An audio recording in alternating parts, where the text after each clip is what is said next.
my perspective, and my perspective as a first-year mayor is probably a little bit different than some previous mayors because I served the past 4 years on the school committee. So I've been part of the committee working with superintendents to balance school budgets. And my first year on the school committee 5 years ago, our deficit that we started with was even larger than this.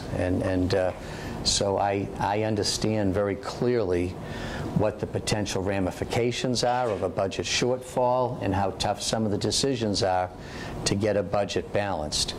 I think if I just comment on a few of the things the superintendent referenced, I think there, in terms of the local spending on the budget, I think there's been a little bit of a misconception. The mayor's net school spending recommendation is essentially the Chapter 70 state aid flowing through the city budget being passed on over to the schools. Last year, that figure was $156.9 million. This year, the figure is $160.6 million. It's almost a $3.7 million increase. So to say that the local budget, the city budget, has been slashed to cut the schools is just not accurate. Now, having said that, there's clearly a budget shortfall, and we do have a budget crisis, and I'll just comment on a few of the things that the superintendent commented on, because they are huge.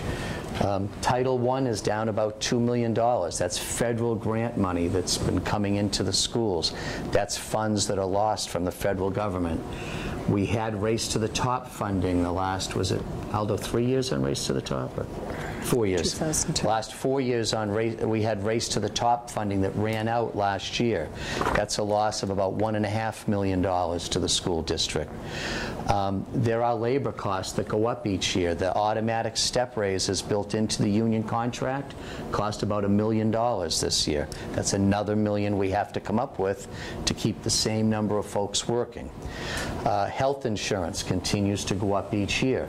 Health insurance is up about $1 million for the school department employees over last year. That's another $1 million we need to find in order to keep, as the superintendent has stated, and I agree, our desired goal of trying to maintain level services for the students in the system.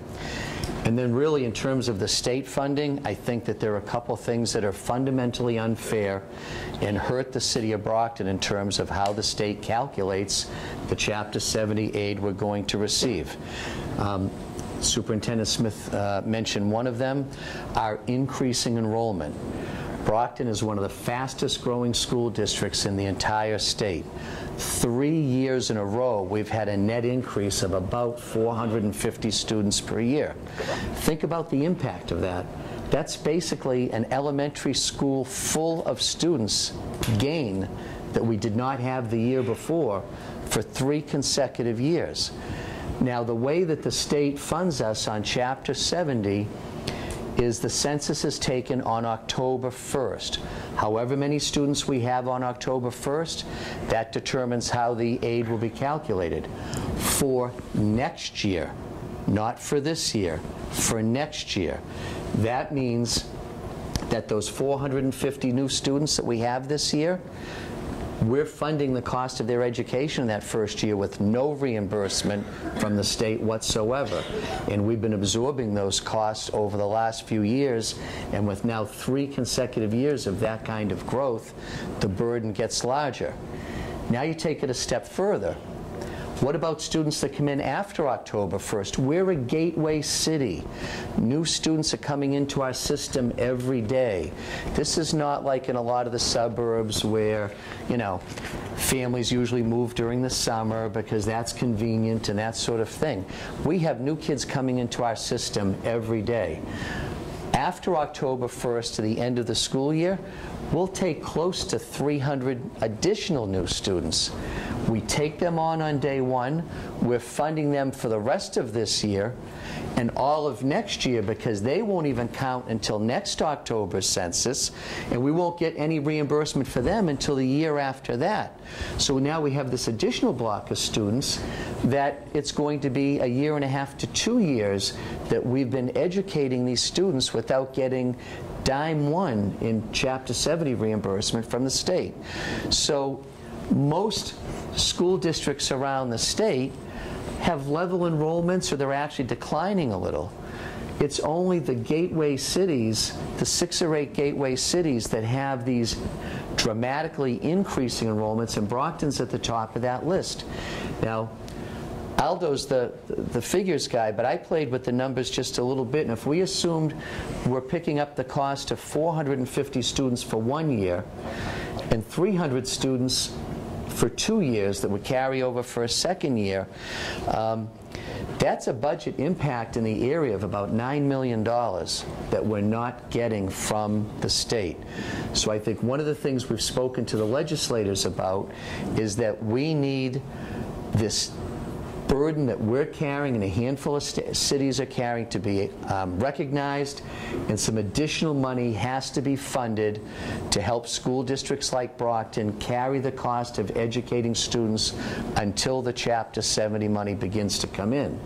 There used to be a funding mechanism called pothole funds, and that was part of the state aid, and you could apply if you could show an additional special need. You could apply for pothole funds, but pothole funds don't exist anymore. That's not funded by the state anymore. So our growing population, rapidly growing student enrollment, as compared to most school districts that are staying even or losing a few, is a huge burden to bear in this budget. And as I say, in my rough numbers, not being the CFO, I think it's an impact of about $9 million.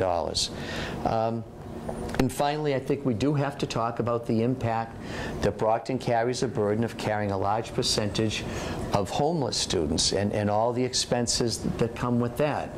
And, you know, we accept that responsibility willingly, and we embrace all students in the system. But the fact of the matter is that providing services to these students is more expensive. And, you know, we have several hotels in the city being used as homeless shelters, and all of those students are coming into our system.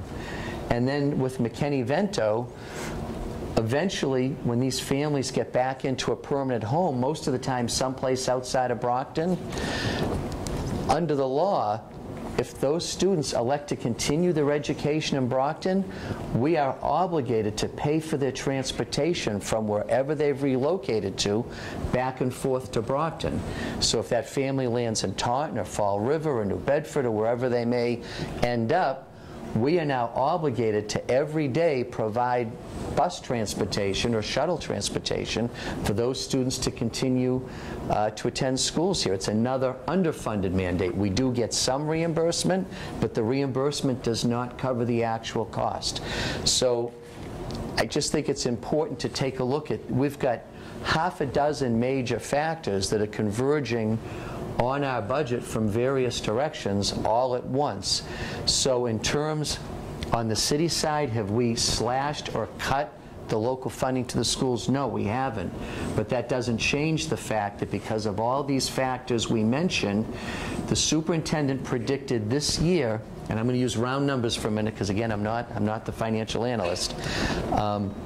But when the superintendent worked with the school committee on what she refers to as a level services budget, she and the school committee projected that we would need about $10 million more than last year in order to keep doing all the things that we do for a student population that's about 500 students higher.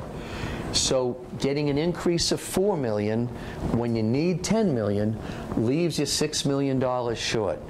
And that is the impact that the school committee and the superintendent and I are dealing with now. And I've sat on that school committee the past 4 years. Believe me, I don't think any one of us is sleeping very well at night right now. And a lot of hard work is being done to try to figure out where can we make cuts with a scalpel that will have the least amount of impact on the students in the city and allow us to continue providing the great education that we do in the city of Brockton. On one other side note, the other much smaller part of the budget is what's called non-net school spending, but it does also have an important impact. Non-net school spending is money essentially outside the classroom expenses that you're not allowed to spend Chapter 70 money on, primarily transportation, crossing guards, community schools. I did, in the figures that I preliminarily gave to the superintendent about 10 days ago, I did send her a figure that was $500,000 less than what the city sent over for that item last year. Last year, the city sent over $7.3 million. In my preliminary budget this year, it was $6.8 million, a reduction of $500,000. I told the superintendent at that time, and I told the school committee last Tuesday night, that we were still working on the city budget, and I had a commitment to try to restore most or all of that money as we could get the city budget balanced. And I'm pleased to tell you tonight that we have been able to make some cuts in other parts of the city budget and restore that $500,000 into non-net school spending. So the non-net school spending will be level funded at $7.3 million, and it may require some adjustments on transportation, but it should not require, it should make up the vast majority of the difference needed to continue to provide the same walk zones and the same busing that we have right now. It could potentially be a loss of one bus. I think that's about it. And I think we might be able to make some savings in some other parts of non-net spending to make that not necessary. Now, that's the school committee's job, working with the superintendent, but there is a piece of good news there in terms of parents that were concerned about their transportation and walk zones. So having said that, there's still a lot of hard work to be done. I'll tell you as a member, and we've got 4 new members of the school committee, and probably the biggest takeaway, or one of the biggest takeaways from my 4 years of service in the school committee, was the tremendous appreciation and respect that I developed for the teachers and all of the people who work in the school system in the incredible work that's done in the schools every day. So there's not one of us up here that is not going to do everything we can to minimize the impact of all of these different reductions in funding and shortfalls that we're faced with this year. And I know that the superintendent and her team are working every day. The school committee is working. And I've been working with the people on my side to try to come up with other ideas to find other sources of revenue that we can try to get over to the schools.